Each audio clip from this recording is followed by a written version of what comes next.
কিয়ামতের দিন যখন সবাই ইয়া নাফসি বলে দিক বেদিক ছুটোছুটি করতে থাকবে, সূর্যটা যখন মাত্র কয়েক হাত উপরের মধ্যে থাকবে, যখন সূর্যের তাপে আমাদের রূহটা বের হয়ে যাওয়ার উপক্রম হবে, কিন্তু রূহ বের হবে না। কি হবে না? রূহ বের হবে না। তখন আপনার মনে হবে যে রূহটা বের হয়ে গেলেই ভালো হতো, আমার যদি মৃত্যুবরণ করতাম, এই কষ্ট দিলে যদি মৃত্যুবরণ করতাম, সেটাই আমার জন্য কি হইতো? ভালো হইতো। ওই সময়ে যে পরিস্থিতি, ওই পরিস্থিতির মধ্যে আল্লাহ তাআলা ৭ ধরনের ব্যক্তিকে ওই আল্লাহ তাআলা আরশের ছায়ার মধ্যে স্থান দিবেন।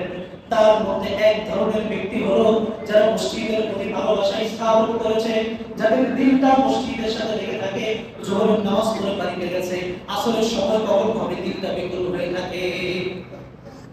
মুআল্লিকুন ফিল মসজিদ মা'আল মসজিদ, মসজিদের সাথে তার দিলটা সবসময় কি থাকে জামাতের সাথে সবসময় কি করে? নামাজ পড়ে। এমন ব্যক্তিকে আল্লাহ তাআলা কিয়ামতের দিন আরশে আজিমের ছায়ার মধ্যে স্থান দিবেন। সুবহানাল্লাহ। যদিও বাকিগুলো আমার আলোচ্য বিষয়ে একবার বলে দিই।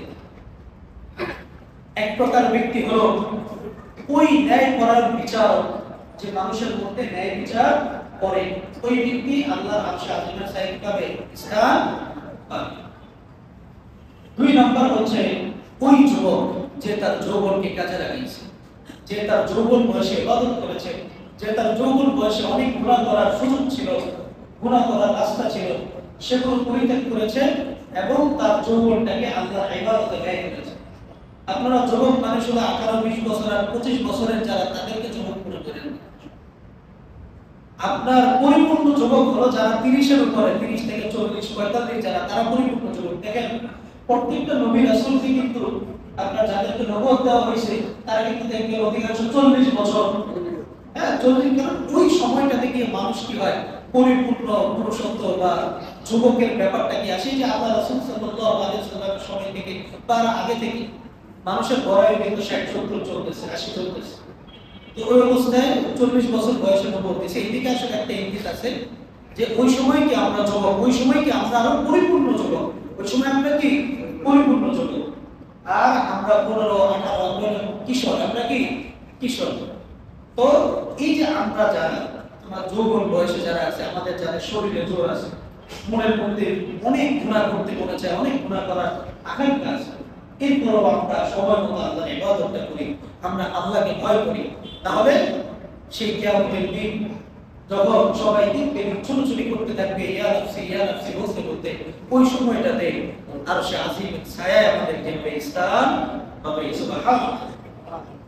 3 নম্বর হচ্ছে ওই ব্যক্তি যে ব্যক্তি মসজিদের সাথে লেগে থাকে, মসজিদে এসে জামাতের সাথে কি করে? নামাজ পড়ে, আগে ভাগে তাকবীরের সাথে প্রথম কাতারে দাঁড়ায় কি করে? নামাজটা পড়ে। 4 নম্বর হচ্ছে ওই 2 ব্যক্তি যারা একজন আরেকজনের সাথে সম্পর্ক রাখে শুধুমাত্র আল্লাহর জন্য, দ্বীনের খাতিরে। কিসের খাতিরে?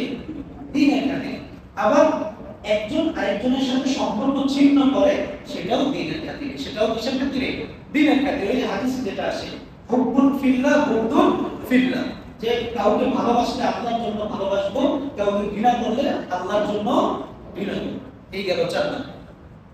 আর 5 নম্বর হলো ওই ব্যক্তি যার জিনা করার মতো সামর্থ্য আছে, যে যুবক যার জিনা করার শক্তি আছে, এবং তাকে কোনো মেয়ে বা কোনো মহিলার পক্ষ থেকে আহ্বান করা হয়েছে যে আমার সাথে তুমি এই ধরনের জিনায় কি লিপ্ত, মহিলার দিক থেকে আহ্বান আসছে, আর সে বলতেছে যে না, আমি এই কাজ করতে পারবো না, আমি আল্লাহকে ভয় করি, আমি জিনায় লিপ্ত হতে পারবো না।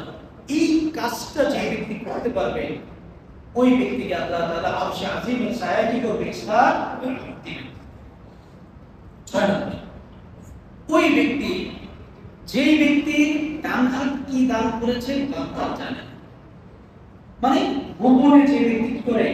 দান করে। যে ব্যক্তি কি করে? গোপনে দান করে, ওই ব্যক্তিকে আল্লাহ তাআলা আরশে আজিমের ছায়ার মধ্যে কি করবে? স্থান দিবেন। 7 নম্বর, ওই ব্যক্তি যে একাকী আল্লাহর কথা স্মরণ করে, আল্লাহকে ভয় করে, রোনাজারি করে, আল্লাহর কাছে কান্নাকাটি করে, যখন একাকী থাকে, মনটারে নিবিড়ভাবে আল্লাহর সাথে যুক্ত করে আছে। আল্লাহ তুমি আমার কি জন্য পাঠাইলা, আমি কি করতেছি, যেভাবে ইবাদত করতে বলছো ওইভাবে তো ইবাদত করতে পারতেছি না, যে সমস্ত কাজ করতে নিষেধ করছো ওই সমস্ত কাজ তো আমি করে ফেলতেছি।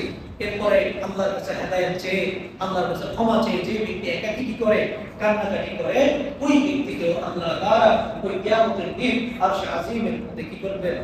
স্থান, আরশে আজিমের ছায়ার মধ্যে কি করবেন? স্থান দিবেন।